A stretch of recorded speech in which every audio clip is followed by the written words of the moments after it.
From Relay, this is Connected, episode 614. Today's show is brought to you by Backblaze and 11 Labs. I'm your keynote chairman, Federico Vitici, and I'm joined by the annual chairman himself, Stephen Hackett. Hello and welcome back, Stephen. Thank you. It's an all-chairman episode today. Yes, chairman only, and we are in this rotating phase of connected hosts. It was me and Mike last week. You and me today. I will be gone next week. Yeah. So this is what happens in the summer. Yeah. Yeah. Like some shows, they bend over backwards to have everyone on every episode. I just don't think we got to do that. Live a little, Yeah. Go to the beach.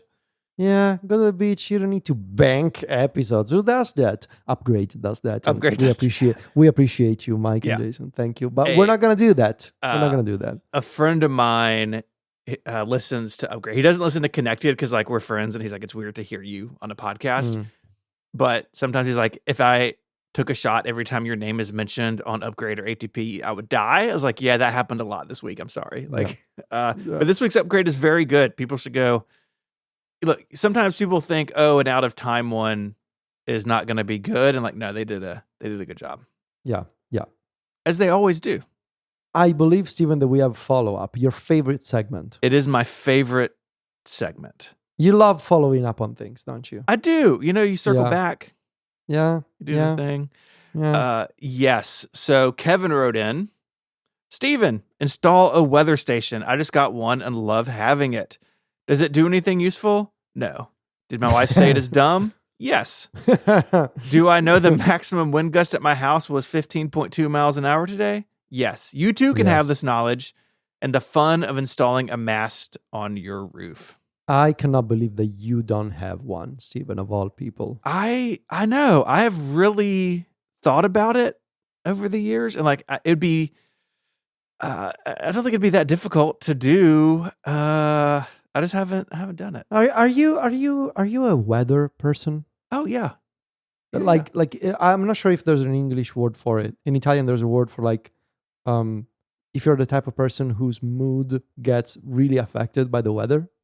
No, I'm not that, but I am super tuned into it. I mean, we've talked about this. We have some pretty bad weather here sometimes. And I am Skywarn certified. I'll put that link in the show notes. I used to not tell people that, but now I do. What? You're a what? Yes. So Skywarn is a National Weather Service program where we talked about this. Okay, I remember. Yeah, you get trained and then you call in and spot storms. And then I'm sure I joked about you being in the movie Twister. Yes. Or something like. Yeah. Okay. Look, we've done this show for 15 years. Things come around. Jesus. Yeah. You are, I was totally, excuse me for the tangent here. Sure. Sylvia and I, next year, we will celebrate our 20th anniversary together. But when you are in a long-term committed relationship like that, we have now on many occasions reached the point where she's like, you've told me this story before. Yeah. Oh, yeah. And in a way, the three of us are kind of like that at this point. We have made some jokes before. We have told some stories before. That's why you got to keep things fresh and weird. That's also, right. Mm-hmm. That's right. Jason Snell, big weather station fan. I'll put some links in the show notes to his. I should do it. I don't know why I haven't. This sounds. Is the summer an ideal time to do this kind of? No. Right? And I would need some. I think I would have to have somebody. If I needed a mast on the roof, I think I'd have to hire somebody to do that. My old house, I had no problem getting on the roof, but the new house, the roof is very steep and much taller, and I don't want to go up there. Okay, no. At my age, a fall like that could kill me. So, I mean, at any age, falling off the roof will probably kill you. It's true. Yeah, I'm gonna take this next one, Steven, if you don't mind. Please. Josh wrote in saying, while this is merely a thought exercise, yes, I wanted your input. If macOS were to go away or you were unable to run it anymore, what would you use for a desktop OS? It's a good question. This is quite timely for me. Okay. One of the things that I wanted to do, I think I told Mike about this. There was no particular reason. I just wanted to mess around with it. I had a a spare mini PC lying around. As one does. As one does. I bought it for MPC, my show about portable gaming, a few months ago.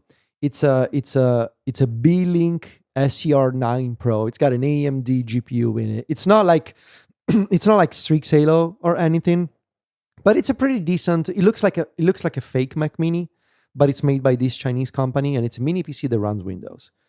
I flashed Bazite, which is a SteamOS like Linux distro for gaming software on it. I flashed Bazite on it for MPC months ago. Then I stopped using it, and it just sat in a drawer for a few months.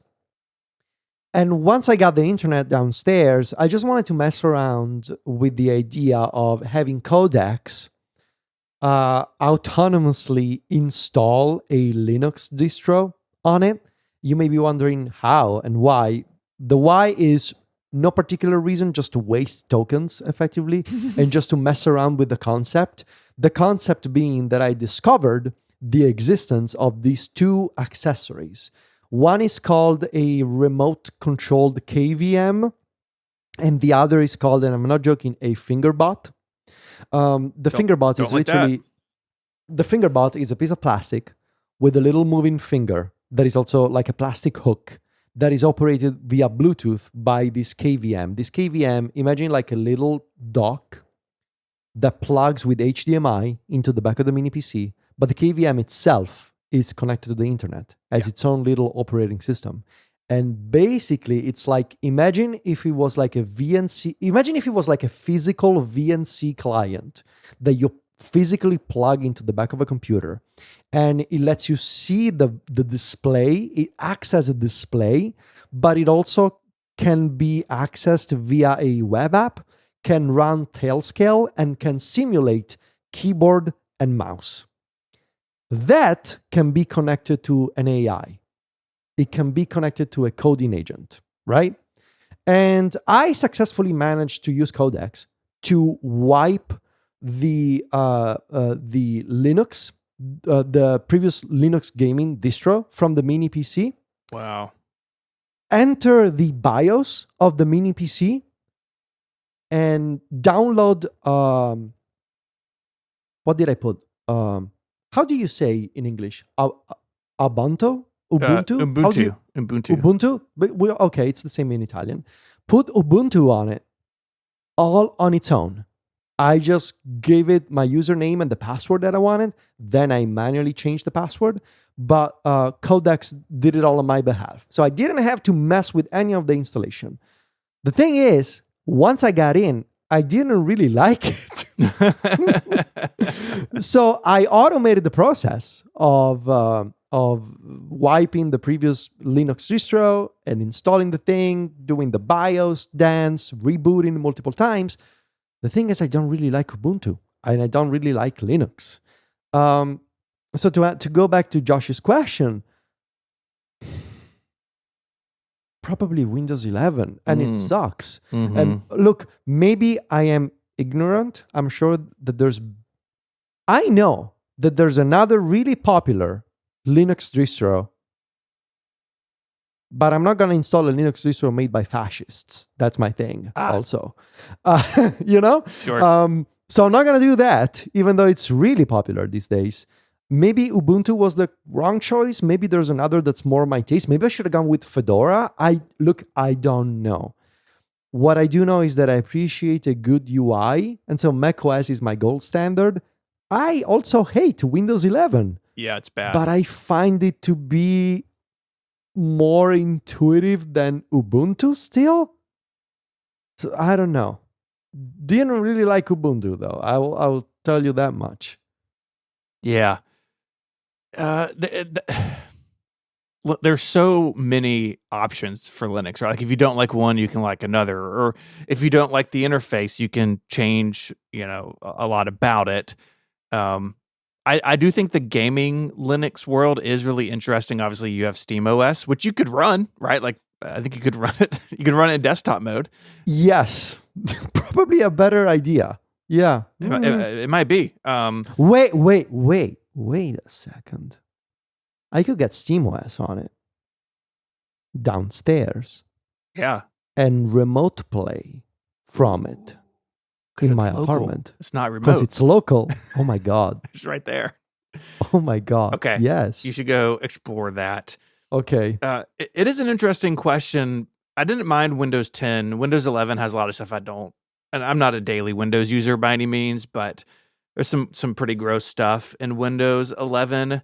I think I could get used to Linux. I would like. I mean, Windows has this too now, but I would like that sort of under the covers. It's relatively familiar, right? As someone who uses a lot of stuff in macOS, sort of under the covers, but then I think about like the applications I rely on every day, and I would not want to be stuck doing everything in a browser, right? Like something like Notion, which I use a lot every single day.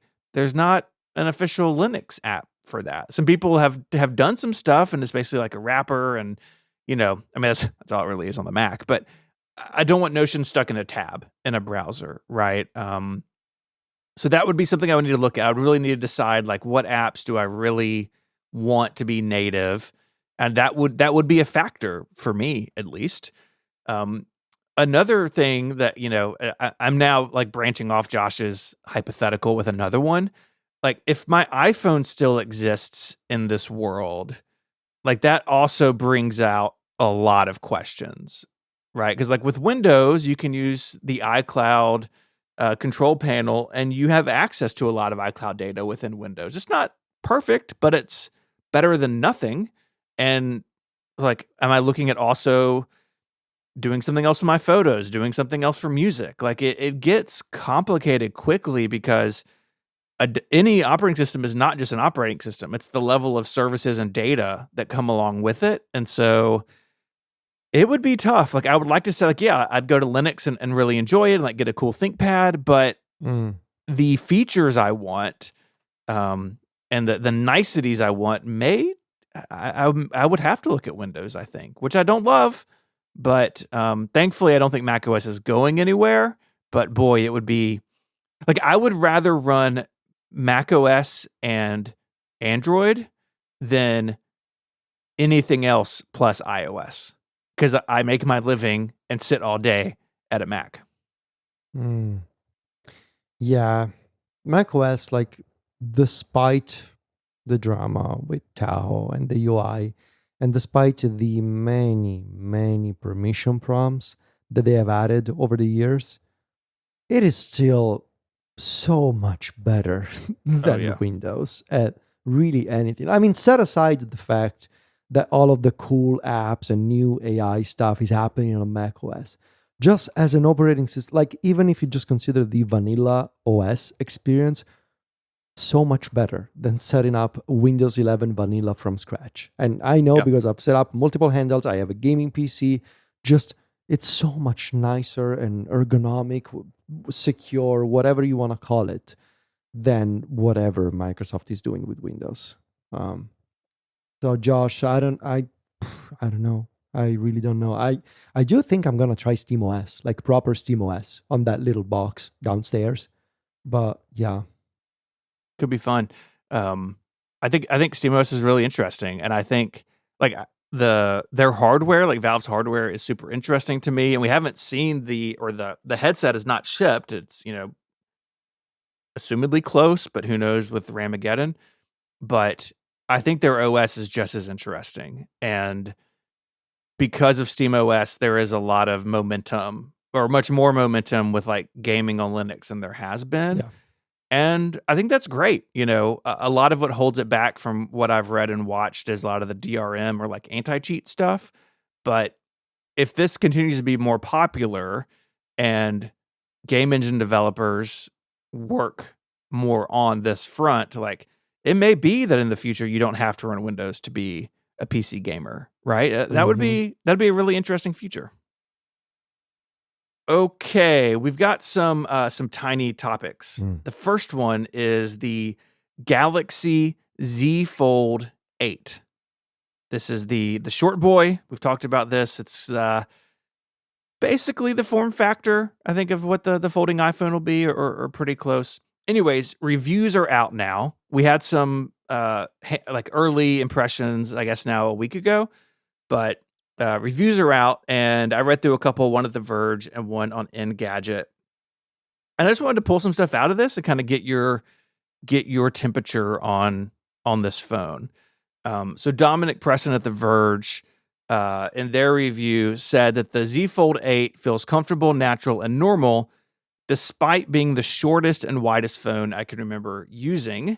And thanks to the 4x3 inner display, better suited to both reading and watching video, I'm using this foldable more than I have with previous models. And they go on to say that they're using it more open, like they're with previous foldables that were more the candy bar size of screen, that they'd use it more like a closed phone and then only open it when they were going to multitask or something. But having this 4x3 inner display has a lot of benefits. And it made me think about the original iPad, right? iPads now, the screen ratios different between them. But that 4x3, like, that was a big deal with the original iPad, right?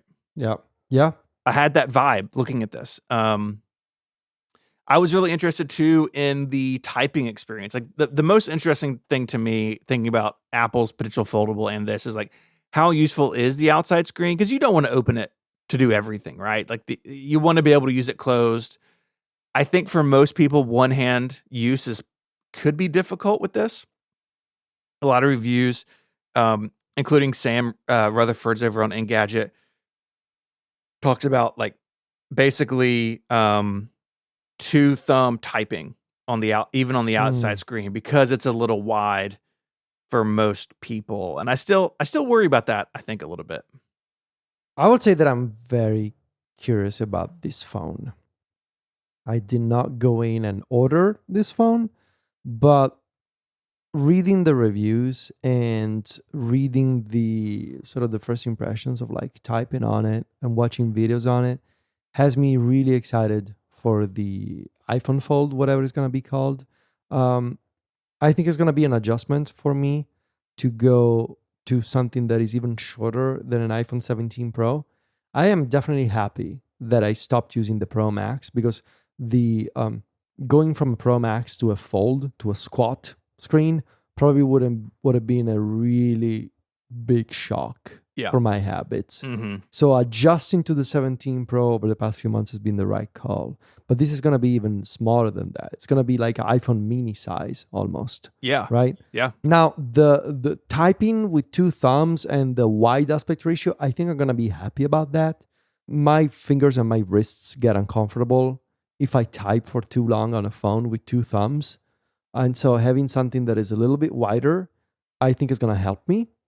I think what's going to be strange is having a short screen when reading and when scrolling social media, when doing those types of things that benefit from having more room to breathe on a portrait orientation.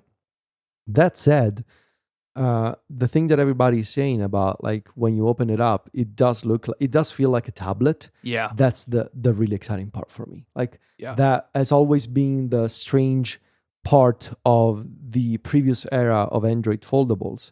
You open them up and it's a square, and it's not really what you expect from a tablet in any orientation, right? Because it was just a square aspect ratio. Mm-hmm. So doing split view is strange. If you want to do like the vertical splits, if you want to do the horizontal splits, that's even stranger.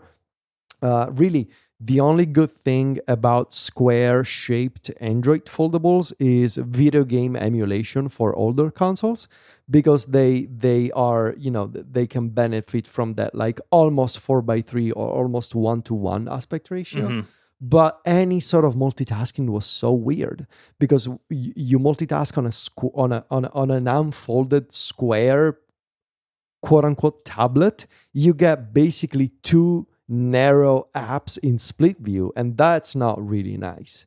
Now, in this case, you're basically getting an iPad mini with two apps side by side that are short on the vertical side, but more comfortable in the landscape orientation, right? So I think it's gonna be fine. I think Samsung has the right hardware, wrong ecosystem maybe. Yeah.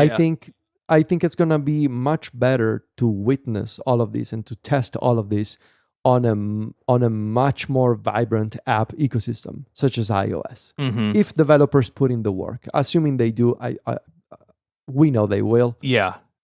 In the betas, right, iPhone screen mirroring is resizable.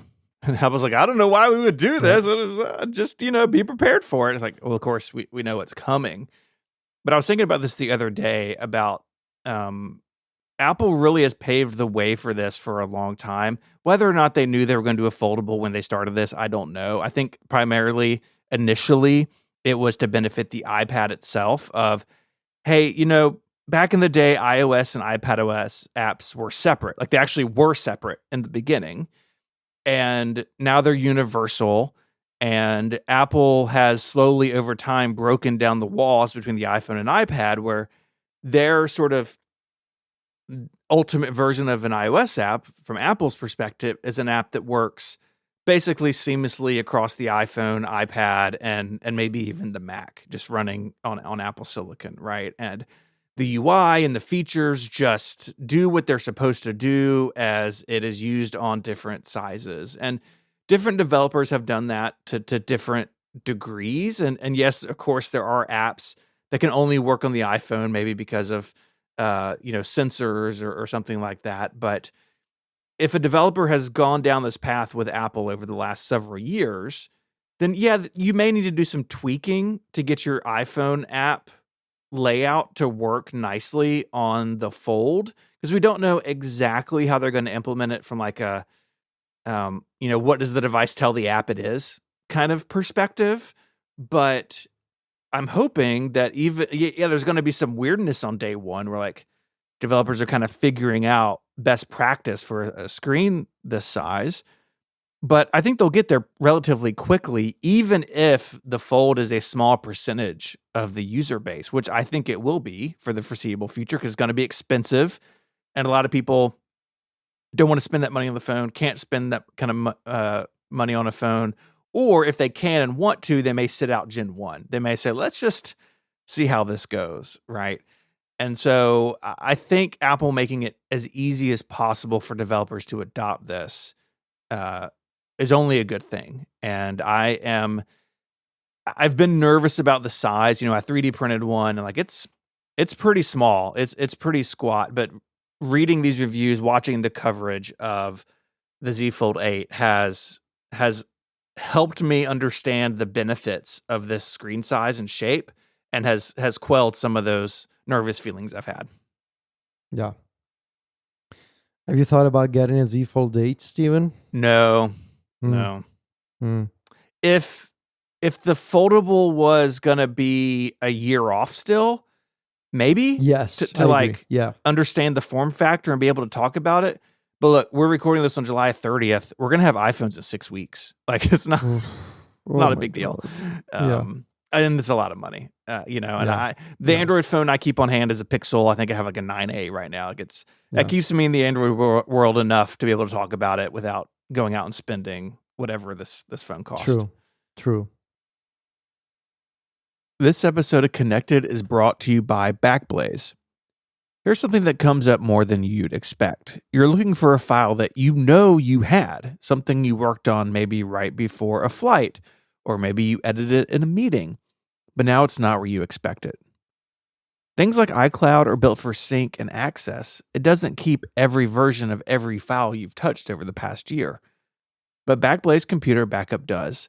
Install it once and it runs in the background. Your entire Mac, every external drive, no storage limits, and a full year of version history. Serious hardware failure or a file from last month, whatever goes wrong, you can open Backblaze and download what you're looking for. I've been running it on my Macs forever. It's running right now in my menu bar. And Connected listeners can get 20% off Start your free 15-day trial with no credit card required at backblaze.com/connected with code connected20.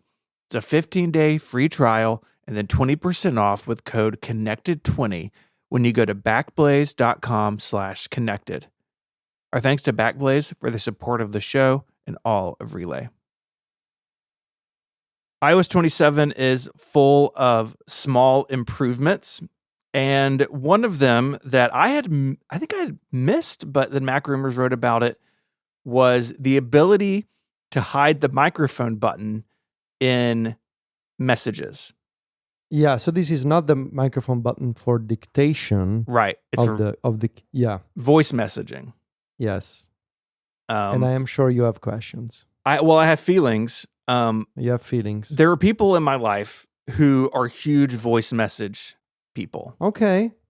Who would, if it were up to them, they would never text. They would just send voice messages back and forth. At that point, just call somebody. It's my feeling. I'm not a huge fan of this, not a huge user of this. And so I am glad that now in iOS 27, you can do a couple things with this button. So the feature is you can change the button to record audio, so sending the voice message. You can turn it to start dictation, which is a little weird to me because, like you said, the microphone for dictation is just right below the keyboard. Or what I have done on my phone is you can turn it off where there's no microphone button in the text field. And if I want to dictate, which I do sometimes, I can go hit the dictate button like I can in every other app. And I'm free. I'm free from the shackles of the microphone. So you're never going to send these messages, huh? No. No. Voice messaging is almost a default at this point for communications with real life friends and acquaintances here. Okay. This has been happening for the better part of a decade. WhatsApp, obviously we talked about this before. WhatsApp is the default communication system in Italy for everything. In a lot of places. I mean, the US is unusual that it's iMessage. Yeah. You obviously talk to your friends and family on WhatsApp, but you also, I was booking a restaurant and hotel today and they had WhatsApp links on their websites. Like it's normal to get in touch with businesses, with doctors, with friends and family, and just anybody. When I needed to communicate with the electrician who got my work done for the internet stuff last week, we also exchanged the voice messages on WhatsApp. And the thing about it is WhatsApp has a really good UI for those voice messages. You can tap and hold on the microphone button and slide it up to lock the recording mode, and then you can tap it again when you're done recording. You can scrub through those recordings easily. You can play them back at 1.5x or 2x, especially if you're dealing with people who talk slowly or send you a really long message. You can transcribe those messages in multiple languages, and you can read through the transcript if you don't want to listen. It's a really good UI for it, and it's really nicely done. The Apple version is not. It's been getting better over the years. For many years, they were stuck on this weird behavior where you need to raise your phone to your ear to listen to a voice message, and then it disappeared. Now I think they fixed that, but I still find the overall UI for it to be inferior to WhatsApp. I think a few weeks ago, Sylvia sent me a voice message on iMessage for whatever reason. And I just remember thinking, oh my God, this is so much worse than what WhatsApp has. I think it's also better in Telegram. I don't really use Telegram. But yeah, I am glad that Apple is following this trend, especially for people outside the US. I am surprised that this thing with voice messages hasn't really taken off in the United States. There's a benefit to being able to use your voice in an asynchronous way. I really dislike phone calls because with a phone call, you gotta make a decision about what you're gonna say on the spot, right? Whereas a voice message is more like a podcast. If you don't like what you said, you can just redo it, or you can just ramble, and then you're not obligated to answer immediately.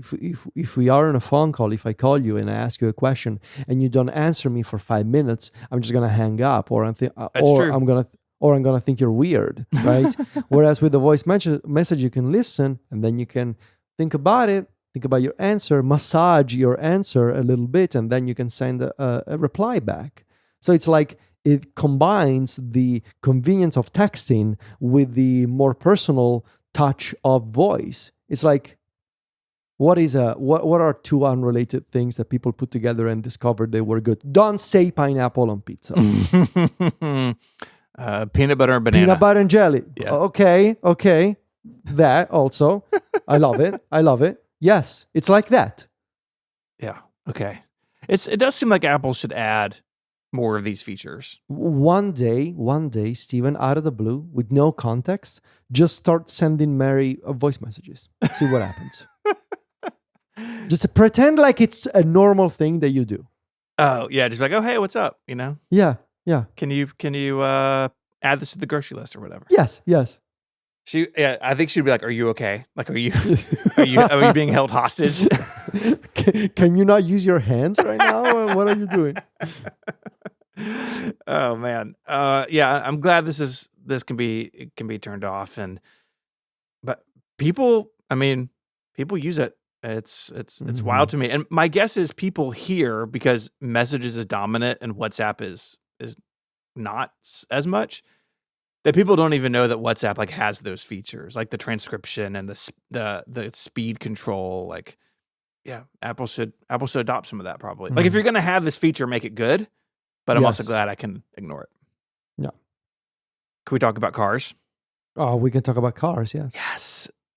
Late last week, Apple and Ford, of all people, all companies, they announced what they are calling, or the use of what Apple is calling MapKit for automotive. So Ford is working on what they're calling their universal electric vehicle platform. So GM has one of these. I forget what GM's is called, but basically what it is, it's the electric components they're building kind of one underlying electrical platform that they can build different cars on top of.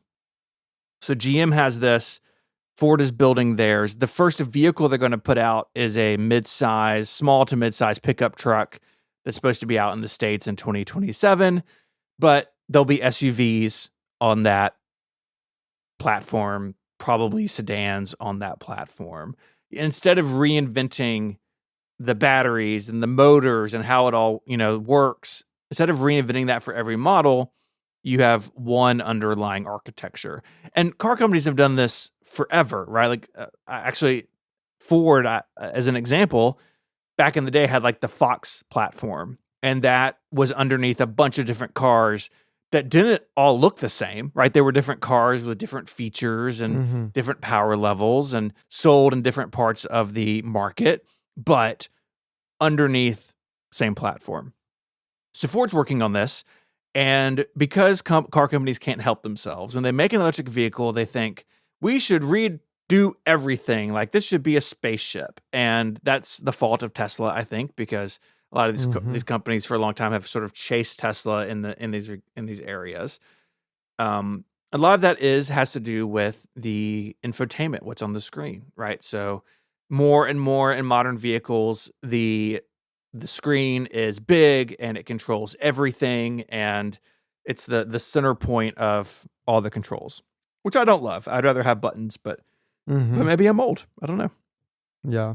So the announcement is that the UEV platform is going to have Apple Maps built in. So in the Ford software, right? So not CarPlay, not Android Auto, but like the built-in base software is going to be using Apple Maps. And to accommodate this, we have this new MapKit for Automotive SDK, which I don't think we've heard of before this press release that I can remember. No, that's a new name. I think so. It's not a great name, but but especially because Google's is called Google Automotive Services, which is GAS, which is like a very funny acronym for something you put into a car. But Maps is getting some features to accommodate this, including the integration with charging locations. And so Maps and the car can communicate to precondition the battery for fast charging, which has been a shortcoming of CarPlay-based maps for a long time. In fact, if you go talk to Rivian or Tesla or some other companies, they will say one reason we're not doing this is because we need the integration between Maps and the software and the battery so all this can happen. So Apple is very slowly moving in that direction, which I think is good. And it's also, I think, a bit of a rebuttal of CarPlay Ultra. So last year, Ford CEO Jim Farley said in an interview with Joanna Stern, we don't like the execution of round one of CarPlay Ultra, but we're very committed to Apple. I've talked to Tim many times about this. Okay. First of all, like name dropping Tim Cook by the first name. Yeah. It's pretty cool. Tim, my friend Tim. Yeah, we just text. You think they use voice messages, Jim Farley and Tim Cook? Probably. I bet they do. The disappearing ones. Good luck subpoenaing that. Don't this is show up in court, disappears after 2 minutes. That's fantastic. CarPlay Ultra, right, was the idea that Apple's UI was going to extend everywhere in the car, including what is also increasingly popular in new vehicles is the gauge cluster screen, and that you could have Apple UI everywhere, and then the car manufacturer could punch through that UI for things that they needed to do. Basically, no one has done that, I think, except Aston Martin and like one car. Like, that is not what car manufacturers want. In fact, you go far enough, you have GM who's saying, we're not even doing CarPlay. You don't even get that. We want to control the entire experience. And a lot of them are relying on the Google Automotive Services, which is an OS for infotainment systems, a bunch of Google services, so Google Maps, Play Store, and Assistant. And then on top of it, you can run Android Auto and CarPlay. So Ford is going down this road. It's the first time that we've seen Apple Maps integrated directly into a vehicle. I suspect that we will see more of this. Like, I think there are companies that want to work with Apple, but we're unwilling to do CarPlay Ultra, and this could be a middle ground for a lot of folks, which I think makes sense. Yeah. What happened to CarPlay Ultra? I think like it's just dead. Like I mean, at this point, right? It's essentially done for. I think so. Also, I want to go back for a second to that map kit for automotive SDK. Mm-hmm. I have a car with the Google Automotive Services. My Volvo, the XC40 that I have, has the Google stuff built in. Yeah. So it's different from Android Auto, right? Android Auto is basically CarPlay. You need to have an Android phone. This is like you literally have Google services built into your car dashboard and your car infotainment system. And it's really nice. For example, one of the things that I like about it is that so you need to have a Google account. You need to have, I just log in with my personal Gmail account. You have access to the Play Store, right? And you can install third-party apps into your car from the Play Store, including browsers. Right. You may be wondering, why would you want to use a browser? Those browsers you cannot use while you're driving. Yeah. Some apps have the restrictions when you're driving. They are literally blocked off in the UI. As soon as you park your car, so maybe you're waiting for something, you can use a browser to just, read the news, read Mac stories, read 512pixels.net in Vivaldi, as one does, obviously. Yeah. I mean, with a single static site generated website, it's so fast to load in your Volvo. So fast to I'm building for load the in your future, Volvo. baby. I know, right? And this stuff is built, this is not on top of car, or not within the bounds of CarPlay or Android Auto. This is on the car itself. Like, it's you on don't the have car a phone. itself. Don't need to have a phone. The car has a built-in cellular plan that I got from Volvo that, renews every few years or something. It gets software updates, right? It's like having a mini computer inside. So it gets software updates. It tells you doesn't tell you a change log for those software updates. So a couple of weeks ago, I noticed that I got an Apple Music app for the Volvo that was not available before. It used to be that only Spotify and Tidal were available in my car with the Google services. Now there's also Apple Music, and it's nicely done. The other thing that I like about it, and the reason why, even though I can use Android Auto, I can use CarPlay, I do keep my phone always plugged in, so I get access to CarPlay and phone calls and other apps that I have with CarPlay integration. What is superior about the Google system is that it can inject UI into the main screen, which is a portrait orientation display on the Volvo, but also in front of my steering wheel. So, for example, Google Maps directions, I get a bigger overview on the main display, which is like the size of an iPad, essentially. But I also get the close-up turn-by-turn directions above my steering wheel. And only Google Maps with the Google Automotive services can do that. When I use CarPlay with my phone, I only get the main display. I get nothing. On above the steering wheel. So that's why for directions, I have to use Google Maps, because I get, it's just more convenient for me to see, hey, you got to make a left here, just above my steering wheel. I do think on some cars, CarPlay can do more than one screen, but then it's dependent on the car. And, this is a messy space, right? Because even amongst the same car brand, right? Like even among Volvo, I think there are some differences, obviously in model year and generation of car, but one car over here may get revised, and then the other ones don't for another year or two, right? So it's kind of a moving target, all this stuff. Yeah, it's all kind of confusing right now with the CarPlay ecosystem, because some cars can do it, other cars cannot. But I hope that this extends beyond Ford, because if Apple is serious about this map kit for automotive, I actually would love to see a more generalized Apple for automotive. And I don't know exactly, should it be a separate thing from CarPlay like Google does, that they have Google Automotive Services and Android Auto? Maybe, because what I like about this is that with Google, Volvo provided me with the cellular connectivity. I just needed to sign in with my Google account.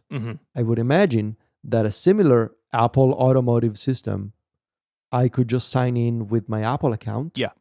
And have maps and have other things without having to use a phone. Yeah, because even just in maps, there's data of yours that you want, right? You want your favorites. Yes. One of the best features of maps is you can send directions to your phone from the Mac app. That would be awesome. I can plan out my route on my laptop and then say, send to car, and it's there waiting for me. Even just within maps, forget all the other stuff Apple can and should do here.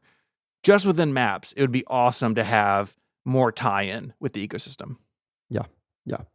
So when did they say this is going to roll out? 2027 is when the first truck on this platform comes out. US only?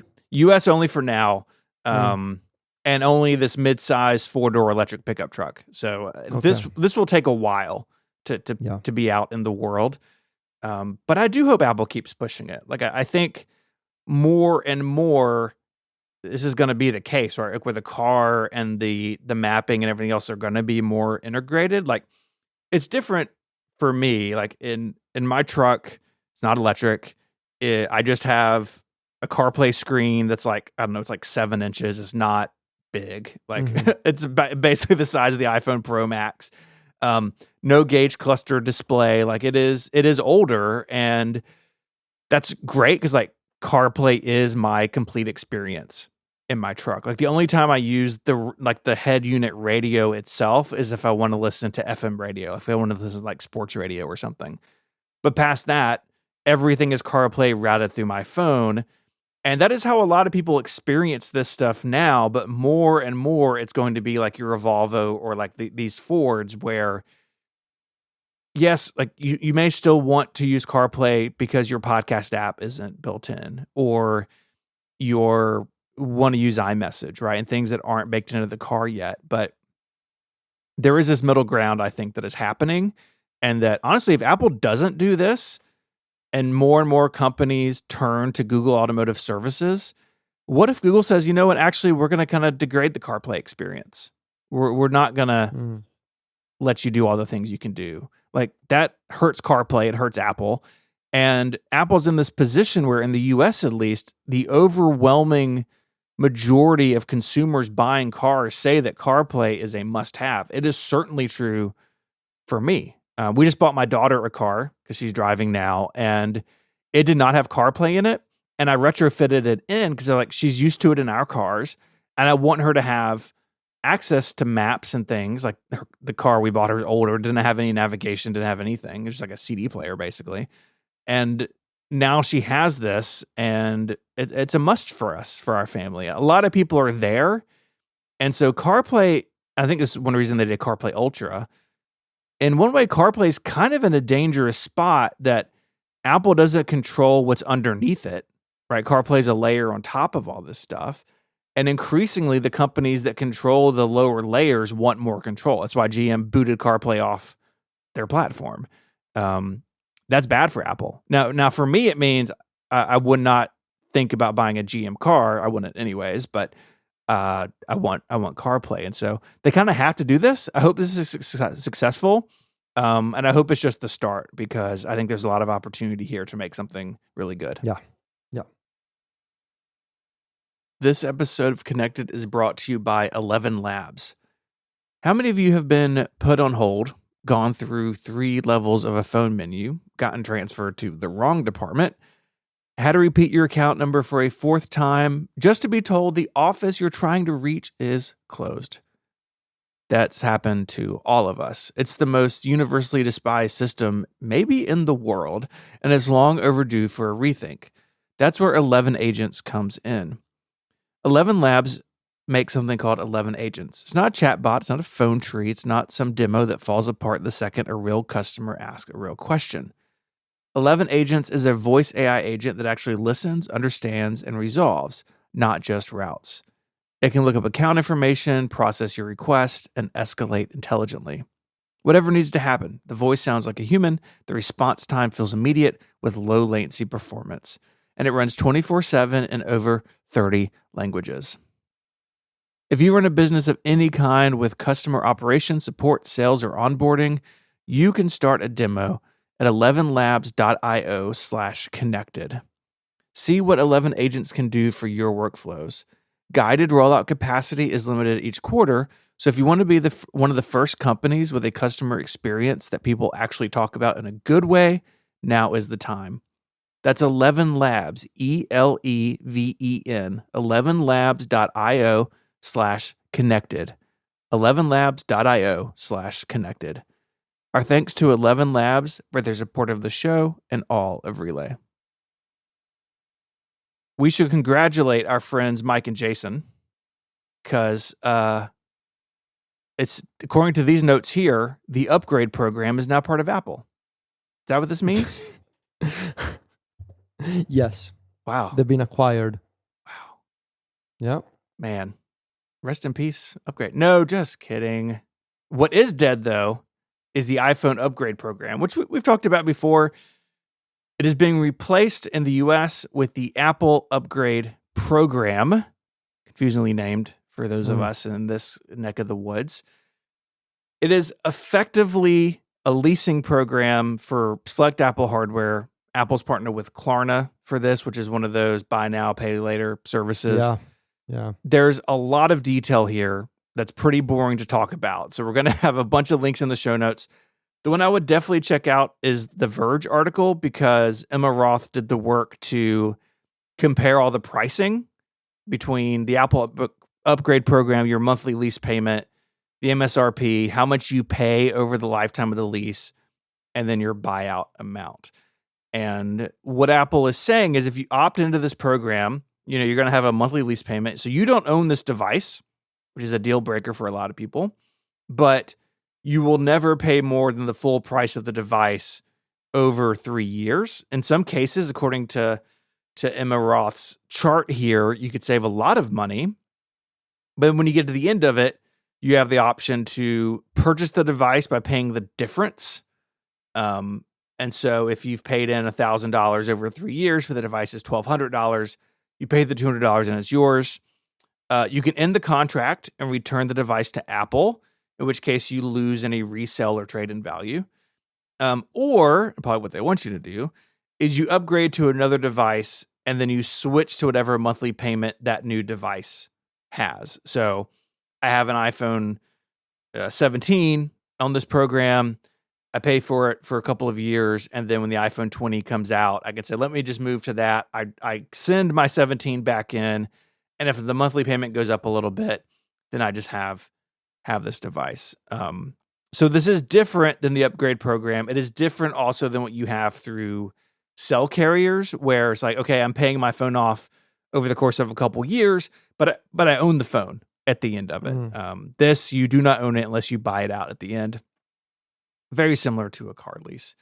What I would say about this, before we kind of get into our feelings about it, is that any program like this, the devil is in the details. And you really need to know, okay, if I go into this, what is my plan at the end? And what do those plans mean financially? Like, do I intend to buy it out at the end of the contract? In which case, you're paying the same amount as you would new, but you're paying it over time. And maybe that's okay. Maybe that works for you.